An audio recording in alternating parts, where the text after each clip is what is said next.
6월 22일 오늘의 말씀은 로마서 12장 9절에서 21절입니다.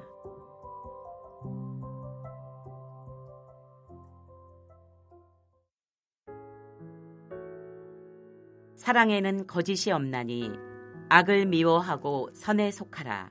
형제를 사랑하여 서로 우애하고 존경하기를 서로 먼저 하며 부지런하여 게으르지 말고 열심을 품고 주를 섬기라. 소망 중에 즐거워하며 환난 중에 참으며 기도에 항상 힘쓰며 성도들의 쓸 것을 공급하며 손 접대하기를 힘쓰라. 너희를 박해하는 자를 축복하라. 축복하고 저주하지 말라. 즐거워하는 자들과 함께 즐거워하고 우는 자들과 함께 울라. 서로 마음을 같이 하며 높은 데 마음을 두지 말고 도리어 낮은 데 처하며 스스로 지혜 있는 채 하지 말라. 아무에게도 악을 악으로 갚지 말고 모든 사람 앞에서 선한 일을 도모하라. 할 수 있거든 너희로서는 모든 사람과 더불어 화목하라. 내 사랑하는 자들아, 너희가 친히 원수를 갚지 말고 하나님의 진노하심에 맡기라. 기록되었으되 원수 갚는 것이 내게 있으니 내가 갚으리라고 주께서 말씀하시니라. 내 원수가 줄이거든 먹이고 목마르거든 마시게 하라. 그리함으로 내가 숯불을 그 머리에 쌓아 놓으리라. 악에게 지지 말고 선으로 악을 이기라. 목요일 아침 주님 앞에 나오신 여러분을 환영하고 축복합니다. 우리 안에 계시는 성령님을 힘입어 선으로 악을 이기는 여러분 되시기를 축복합니다. 오늘 본문은 성령과 복음의 공동체가 된 성도들이 어떤 모습으로 살아야 하는지, 교회를 박해하는 사람들과 세상을 향한 태도는 어떠해야 하는지를 말씀해 주고 있는 부분입니다. 여러분, 어느 날 갑자기 거지가 왕자가 되어서 신분과 상태가 바뀌었습니다. 왕자가 되었지만 여전히 거지의 생각이나 행동이 남아 있습니다. 이 거지는 이미 왕자가 되었지만 거지의 생각이나 행동을 왕자답게 바꾸어 가야 합니다. 그렇게 하려면 노력해야 합니다. 우리도 이 거지와 비슷합니다. 우리 옛사람은 죄의 종이었습니다. 그 옛사람이 십자가에서 예수님과 함께 못 박혔기에 이제 더 이상 죄의 종로로 타는 사람들이 아닙니다. 우리는 죄에 대하여 죽은 자요, 하나님을 대하여는 산 자가 되었습니다. 우리는 새로운 존재가 되었습니다. 우리의 신분과 상태가 변했습니다. 그렇지만 왕자가 된 거지처럼 그 신분에 걸맞는 행동이 자동으로 따라오는 것이 아닙니다. 그래서 사도 바울은 12장부터 옛사람의 흔적을 벗어버리며 신분과 상태가 바뀐 새 사람으로 어떻게 살아가야 하는지를 서술하고 있습니다. 오늘 본문을 통해 바울은 두 가지 관계에 대해서 변화를 요청하고 있습니다. 첫째 변화는 서로와의 관계 속에서 형제를 사랑하라고 요청합니다. 이 사랑은 아가페적인 사랑을 말합니다. 아가페의 사랑은 십자가에서 나타났고 그 사랑이 우리 마음에 부은 바 되었습니다. 우리를 놓치기 원하지 않으시는 하나님의 사랑을 말합니다. 이런 아가페적인 사랑으로 서로를 사랑하라고 우리를 권면하고 있습니다. 이 아가페적인 사랑은 희생적 사랑이요, 무조건적인 사랑입니다. 9절에서 16절에 그 내용이 아주 구체적으로 나와 있습니다. 그 덕목을 나열해 보겠습니다. 9절 상반절에 거짓 없는 사랑, 위선적이지 않은 사랑을 말하고 있습니다. 9절 하반절에는 분별력을 가지라고 합니다. 악과 선을 구별하는 분별력으로 선에 속하라고 권하고 있습니다. 10절 상반절에는 하나님의 가족으로서 형제를 서로 사랑하라고 그렇게 말하고 있습니다. 10절 하반절에는 존경심에 대해서 말하는데요, 서로에 대해 높게 여기는 것입니다. 11절에 열심을 이야기하는데요, 성령으로 타오르는 열심을 말합니다. 12절에는 인내를 말합니다. 주님의 재림과 그에 따르는 영광에 대해 소망을 가지며 인내하라고 합니다. 13절 상반절에는 관대함에 대해서 말하고 있습니다. 성도에 쓸 것을 공급하는 것으로 초대교회에서 물건을 서로 통용한 것을 표현하는 코이노니아를 말하고 있습니다. 13절 하반절에는 손 대접하기를 애쓰라고 합니다. 방문객들에게 호의를 베풀며 머물 곳을 제공하는 것입니다. 14절에는 선의를 이야기합니다. 핍박하는 자들을 축복하라는 말입니다. 15절에는 공감하라고 합니다. 함께 기뻐하고 함께 고통하며 함께 나누며 결속하는 것을 말합니다. 16절 상반절에는 조화로운 것을 이야기합니다. 서로 마음을 같이 하는 것, 그리고 같은 생각을 가지는 것을 말합니다. 서로 합의하며 사는 것을 이야기하고 있습니다. 16절 하반절에는 겸손에 대해서 이야기합니다. 자유롭고 자연스럽게 가난한 사람들과 진정한 친구가 되라고 권하고 있습니다. 이와 같이 세 사람이라면 진지하고 분별력이 있으며 애정이 있고 존경하는 사랑을 해야 합니다. 세 사람이 해야 할 사랑은 열심과 인내와 손대접을 잘하고 친절하면서 공감을 나타내는 것입니다. 또한 세 사람의 사랑은 조화와 겸손의 특징을 지닙니다. 우리가 이렇게 서로 사랑한다면 교회는 더욱더 행복한 공동체가 될 것입니다. 둘째 변화는 원수들과의 관계에서 선으로 악을 이기라고 요청하고 있습니다. 세상은 악을 악으로 갚는 것을 당연하다고 생각합니다. 그러나 본문은 세 사람이 된 우리는 다른 태도를 보여야 함을 가르쳐주고 있습니다. 14절에 원수를 저주하지 말고 축복하라고 합니다. 예수님을 따르는 이들에게는 보복과 복수가 절대적으로 금지되었습니다. 예수님도 자신의 말로나 행동으로 대갚음을 하신 적이 없습니다.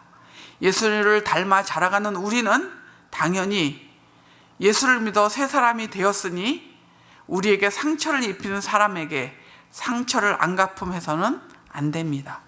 17절에는 아무에게도 악을 악으로 갚지 말고 선한 일을 도모하라고 합니다.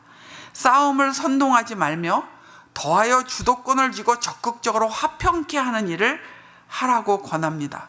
19절에 원수를 갚지 말고 하나님의 진노하심에 맡기라고 합니다.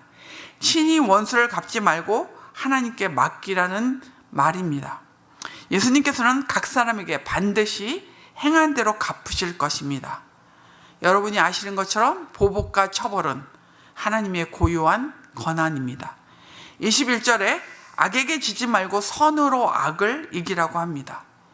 이것은 바울의 논중의 요약입니다. 우리가 저주하거나 악을 악으로 갚거나 원수를 갚는다면 이 모든 것은 악에 대한 악한 반응입니다. 핍박하는 자를 위해 축복하고 악을 행하는 자에게 선을 행하고 적극적으로 화평을 이루고 지키며 원수를 사랑하고 섬긴다면 우리는 선으로 악을 이기는 것입니다. 거지에서 왕자가 된 것처럼 우리에게서 성도다운 모습이 드러나야 합니다.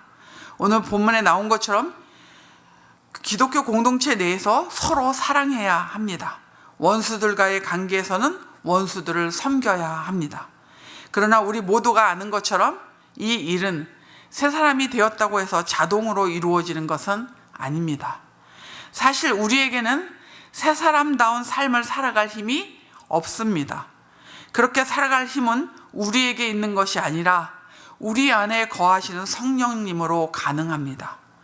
우리가 하나님의 자비하심으로 감동받도록 성령께서 깨닫게 하시고 은혜를 주실 때, 그리고 마음이 새롭게 되어 하나님의 뜻을 파악하도록 성령께서 우리를 비추어 주실 때 새 사람으로서 마땅히 행해야 할 일들을 할 수 있는 힘을 얻게 됩니다.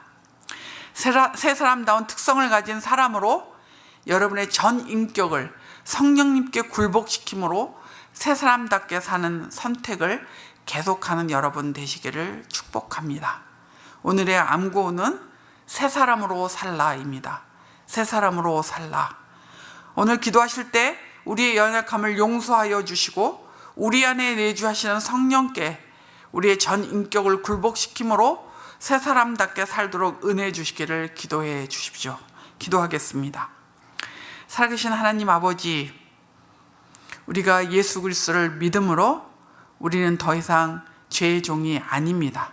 우리의 신분과 상태가 바뀌었습니다. 그러나 우리 안에 있는 죄성과 또 그 습관들이 우리로 하여금 자꾸 넘어지게 하며 주님 바르게 사는 것을 방해합니다.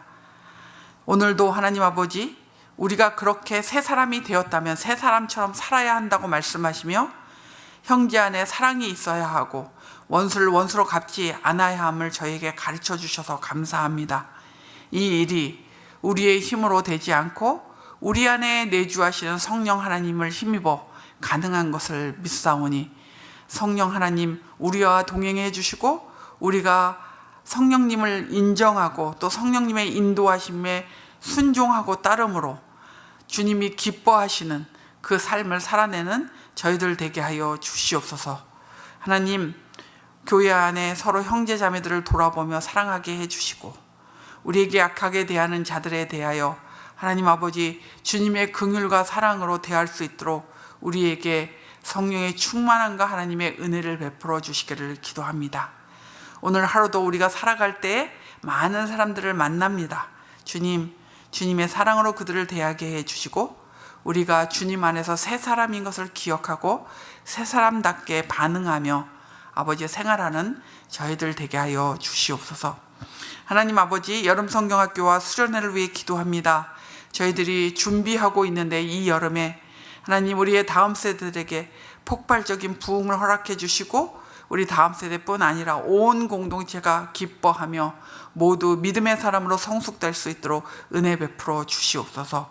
연골 중이신 담임 목사님과 사모님을 붙잡아 주시고 성령으로 충만하게 하시며 24년 저희 교회에 주시는 하나님의 그 목회 방향이 무엇인지 깨달아 알 수 있도록 지혜를 더하여 주시고 은혜를 베풀어 주시기를 기도합니다. 또 영육의 강건함으로 허락하여 주셔서 회복과 쉼과 재충전이 있는 시간들 될 수 있도록 복 주시옵소서. 공동체 안에 육신이 연약한 자들을 주께서 기억하여 주시고 암투병 중으로 있는 사람들 또 수술하는 환자들 주께서 또 아버지 통증으로 고생하는 많은 성도들 있습니다. 주님 능력의 손을 얹으시고 치료하여 주시고 약을 쓰는 것도 효과가 있게 하여 주셔서 회복되는 은혜를 누릴 수 있도록 복 주시옵소서. 특별히 아버지 우리 공동체 안에 새 생명을 기다리는 많은 가정들이 있습니다. 주님 새 생명은 주님으로부터 오는 것임을 주님 앞에 고백하오니 각 가정의 기도를 응답하셔서 아버지 아름다운 영혼들을 주께서 새 생명을 보내주시기를 기도합니다. 오늘도 하나님께 하루를 맡겨드리며 예수님의 이름으로 기도합니다. 아멘. 하늘에 계신 우리 아버지여, 이름이 거룩히 여김을 받으시오며 나라가 임하시오며 뜻이 하늘에서 이루어진 것 같이 땅에서도 이루어지이다. 오늘 우리에게 일용할 양식을 주시옵고 우리가 우리에게 죄진 자를 사하여 준 것 같이 우리의 죄를 사하여 주시옵고 우리를 시험에 들게 하지 마시옵고 다만 악에서 구하시옵소서. 나라와 권세와 영광이 아버지께 영원히 있사옵나이다. 아멘.